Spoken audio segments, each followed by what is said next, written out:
చిరు వ్యాపారులకు ప్రభుత్వం న్యాయం వెంటనే చిరు వ్యాపారులకు న్యాయం వెంటనే చేయాలి. అందరికీ నమస్కారం అండి. ఈరోజు అనంతపురం జిల్లా కలెక్టరేట్లో ఉన్నటువంటి రెవెన్యూ భవన్ నందు ప్రతి సోమవారం నిర్వహించేటువంటి గ్రీవెన్స్లో ఈరోజు సప్తగిరి సర్కిల్ పరిధిలో ఉన్నటువంటి తోపుడు బండ్ల వ్యాపారస్తులు ఏదైతే వ్యాపార నిమిత్తం కోసము గత 10 రోజుల నుంచి తిరగని అధికారుల పేరు లేదు. నగర మున్సిపల్ కమిషనర్ కలిశారు ఈ విషయం పైన, అలాగనే అక్కడి నుంచి R&B డిఈ గారిని కలిశారు, అలాగనే R&B సంబంధించిన ఎస్సీ గారిని కలిశారు. ఇక్కడ ఎవ్వరే కానీ మాకు సంబంధం లేదు అని చెప్పేసి వాళ్ళ పైన లేని నిర్లక్ష్య పూరితమైనటువంటి మాటలు మాట్లాడుతూ వాళ్ళ పట్ల చిన్న చూపును చూస్తున్నటువంటి పరిస్థితి మేము చూస్తూ ఉన్నాం. అయినా కూడా మనము ఖచ్చితంగా వాళ్లకు ఏదైతే ఈ చిరు వ్యాపారస్తులు రోడ్డుపై బతుకుతూ 50 కుటుంబాలు ఉన్నాయో వారి కుటుంబాలు దాదాపుగా 200 మంది బజారును పడేటువంటి పరిస్థితి ఏర్పడింది. వాళ్ళు తీసుకున్నటువంటి వ్యాపార నిమిత్తంలో భాగంగా తీసుకున్నటువంటి అప్పులు కావచ్చు, చెల్లించే దాంట్లో అప్పులదారుల నుంచి వాళ్ళు కూడా ప్రెజర్ పెడుతున్నటువంటి పరిస్థితి. ఇప్పుడంతా స్కూల్ ఓపెన్ అయ్యేటువంటి పరిస్థితి, పిల్లలు చదువు అడ్మిషన్లకు కూడా వాళ్ళ పిల్లల్ని చదివించుకోలేనటువంటి పరిస్థితి. అలాగనే ఇళ్లలో అనారోగ్యంతో బాధపడుతున్నటువంటి తల్లిదండ్రులు ఉన్నారు. వాళ్ళని మంచి చెడ్డ చూసుకోవాల్సిన బాధ్యత వీళ్ళపైన ఉంటుంది. ఈరోజు ప్రజాప్రతినిధులు అంటున్నారు ప్రజల కోసమే మా ప్రభుత్వం అంటున్నారు. ఈరోజు నగర మున్సిపల్ కమిషనర్ స్పందించడం లేదు. సుంకం చెల్లిస్తా ఉన్నా కూడా సుంకం తీసుకొని కూడా ఈరోజు నిర్లక్ష్యంగా సమాధానం చెప్తున్నారు. అలాగనే మన నగర సంబంధించినటువంటి అర్బన్ ఎమ్మెల్యే గారు దగ్గుబాటి ప్రసాద్ గారి దృష్టికి కూడా ఈ సంబంధించిన అంశాలని తీసుకొని వెళ్ళేసి కలిశారు. అక్కడ చిరు వ్యాపారస్తులను ఆదుకోండి సార్ అనేసి ఆయన కూడా సానుభూతి చూపించారు తప్ప దానికి పరిష్కార మార్గం లేదు ఇంతవరకు. అలాగే ఈరోజు గ్రీవెన్స్ లో జిల్లా కలెక్టర్ గారిని కలవాలనేటువంటి ఆలోచనలో భాగంగా ఈరోజు 50 మంది కూడా చిరు వ్యాపారస్తులంతా కూడా ఇక్కడికి కలవడానికి రావడం జరిగింది. కలెక్టర్ గారు అందుబాటులో లేకుంటే డిఆర్ఓ గారిని కలిసి అక్కడ ఉన్నటువంటి వాస్తవ పరిస్థితిని అంతా కూడా కలెక్టర్ దృష్టికి తీసుకొని పోవడం జరిగింది. ఖచ్చితంగా వాళ్ళకి ఏదైనా తొలగించడానికి ముందు ఏదన్నా కానీ ఉంటే కనుక ప్రత్యామ్నాయ మార్గం చూపించే దిశ కానీ, అలాగనే రోడ్డు మార్కింగ్ చేస్తూ తిరిగి వ్యాపారాన్ని వాళ్ళు కొనసాగించే దిశగా అధికారులు ప్రత్యేక చొరవ చూపాలి. కానీ నగర అభివృద్ధిలో భాగంగా పెద్ద షాపింగ్ మాల్స్, పెద్ద హోటల్స్ కి వాళ్ళకి అనుమతి ఇచ్చి వాళ్ళ పార్కింగ్ నేపథ్యానికి అనుగుణంగా అక్కడ ఉన్నటువంటి తోపుడు బండ్లందరినీ తొలగించి వాళ్ళ పొట్టగొట్టి ఈరోజు ఆ పార్కింగ్ ప్లేస్ ని ఏర్పాటు చేసే దిశగా ప్లాన్ చేయడం అనేది ఇది సబబు కాదు.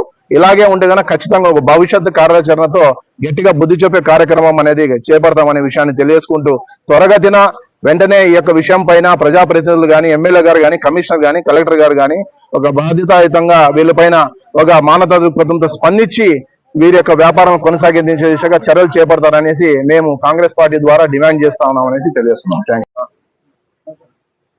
అనంతపురం నగరంలోని మున్సిపల్ ఆఫీస్ పక్కన దాదాపు 20 నుంచి 25 సంవత్సరాలుగా అదే ఒక బతుకుదెరువు జీవనాధారంగా భావించుకొని తినుబండరాలు చిరు వ్యాపారులుగా జీవిస్తున్నటువంటి వారిని ఉన్న ఫలంగా మీరు ఇక్కడి నుంచి ఖాళీ చేసి వెళ్ళిపోండి అని చెప్పేసి వాళ్ళని అక్కడ లేకోకుండా చేస్తూ బండ్లని తొలగించడం అనేది ఎంతవరకు సమంజసం అని చెప్పి, మరి ఈ చిరు వ్యాపారస్తులకు న్యాయం జరగాలని, వీరు జీవనోపాధి కోల్పోకోకుండా వీళ్ళు బతుకుదెరువును ఆదుకోవాలని చెప్పేసి ఇప్పటికే మున్సిపల్ కమిషనర్ గారి దృష్టికి మరియు R&S గారికి అలాగే గౌరవ ఎమ్మెల్యే గారి దృష్టికి కూడా తీసుకువెళ్ళడం జరిగింది. మరి ఈరోజు PGRSలో జిల్లా కలెక్టర్ దృష్టికి కూడా ఇదే సమస్యను తీసుకుపోవడం జరుగుతుంది. మరి ఈ బాధితులు ఇప్పటికే 1 వారం రోజులు గడుస్తుంటే వాళ్ళు చేసుకున్నటువంటి దినసరి అప్పులు తీర్చుకోలేక కుటుంబాలను ఎలా పోషించుకోవాలి, ఏ రకంగా బతకాలన్నటువంటి సందిగ్ధంలో ఉంటున్నటువంటి తరుణంలో వెంటనే ఈ చిరు వ్యాపారస్తులను ఆదుకోవాలని చెప్పేసి మేము అడగడం జరుగుతుంది.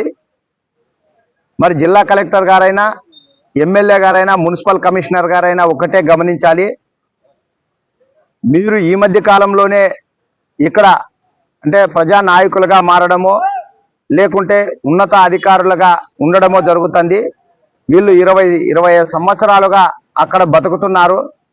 మరి అటువంటి వారికి అన్యాయం జరిగితే ఏ రకంగా వాళ్ళు ఇబ్బందులు ఎదుర్కొంటారనేది అందరికీ తెలిసిన విషయమే. మరి బండ్లు అక్కడ పెట్టుకోకపోవడం వల్ల వీళ్ళు చేసిన అప్పుల వాళ్ళు దినసరి కంతులు కట్టాలని చెప్పేసి ఇప్పటికే ఇబ్బందులు కూడా పెట్టడం జరుగుతుంది.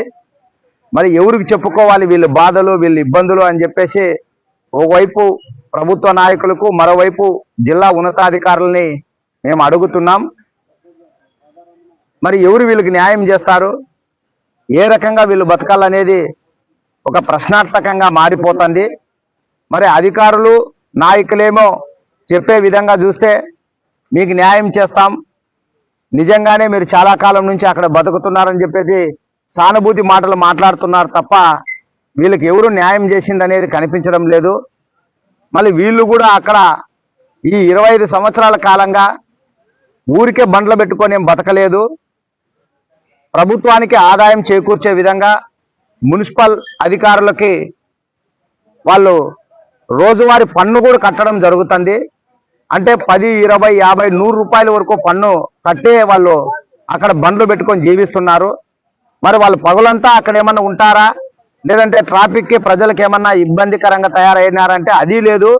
కేవలం సాయంత్రం 6 గంటల నుంచి 10 గంటల వరకే వాళ్ళు వ్యాపారం చేసుకొని వాళ్ళ కుటుంబాలను పోషించుకుంటున్నారు. మరి సాయంత్రం వేళల్లో ప్రజలు కానీ లేకుంటే ట్రాఫిక్ అంతరాయం లేని సమయంలో ఆ 4 గంటల సేపు వాళ్ళ జీవనోపాధి కోసం రోడ్డు మీద బండ్లు పెట్టుకొని వ్యాపారాలు చేసుకుంటుంటే అది కూడా వీళ్ళకి కంటగింపుగా మారిందో, లేకుంటే వీళ్ళని ఇక్కడి నుంచి తరలిస్తే అక్కడ సప్తగిరి సర్కిల్లో ఉన్నటువంటి పెద్ద పెద్ద వ్యాపారస్థాలకు సంబంధించినటువంటి భవంతులని పార్కింగ్ స్థలంగా వినియోగించుకోవచ్చు అన్నటువంటి ఒక దురుద్దేశంతోనే వీళ్ళని అక్కడి నుంచి తరిమేస్తున్నట్లుగా మాకు అర్థమవుతుంది. మరి అదే సప్తగిరి సర్కిల్లో ఉన్నటువంటి పెద్ద పెద్ద భవంతులు నిర్మించుకునేటప్పుడు వాళ్ళ పార్కింగ్ స్థలాన్ని కూడా వాళ్ళు ఏర్పాటు చేసుకోవాలనేది వాళ్ళకి తెలియదా? అది ట్రాఫిక్కో లేకపోతే నియంత్రణలో ఉండదా? మళ్ళీ ఉన్న ఫలంగా ఇట్లాంటి వాళ్ళని రోడ్డు మీద బతికేటోళ్ళని తరలిస్తే వాళ్ళు ఎక్కడ పోతారు, ఏ రకంగా బతుకుతారు అనేది వీళ్ళకి అర్థం కాదా?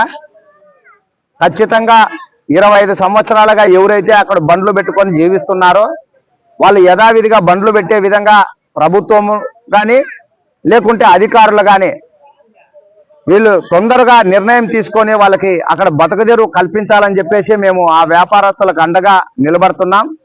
లేదంటే ఈరోజు అర్జీ ఇచ్చాం, రేపు ఈ బాధితులతో కలిసి చర్చించుకొని ఏ రకమైనటువంటి పోరాటాలు ఏ రకమైనటువంటి ఆందోళనకు సిద్ధమవుతామో అది కొంత సమయం వేచి చూస్తాం. ఖచ్చితంగా ఎమ్మెల్యే గారైనా ఎంపీ గారైనా జిల్లా కలెక్టర్ గారైనా వాళ్ళ బండ్లు అక్కడే పెట్టుకొని జీవించడానికి అవకాశం కల్పిస్తారనేటువంటి ఆశ ఇంకా మాలో ఉంది. కాబట్టి మేము కేవలం వినతి పత్రాలు ఇస్తూ వాళ్ళని అడుక్కునే పనిలోనే ఉన్నాం. నిజంగా ఈ చిరు వ్యాపారస్తులు పొట్ట కొడితే మాత్రం ఇది ఒక పెద్ద ఉద్యమంగా తీసుకుంటాం, ఆ కుటుంబాలకు అండగా నిలబడతాం. చిరు వ్యాపారస్తులు అక్కడే వాళ్ళ బతుకు తెరువుని కొనసాగించేంత వరకు వాళ్ళకి అండగా నిలబడతామని చెప్పి తెలియజేస్తున్నాం. జై భీమ్.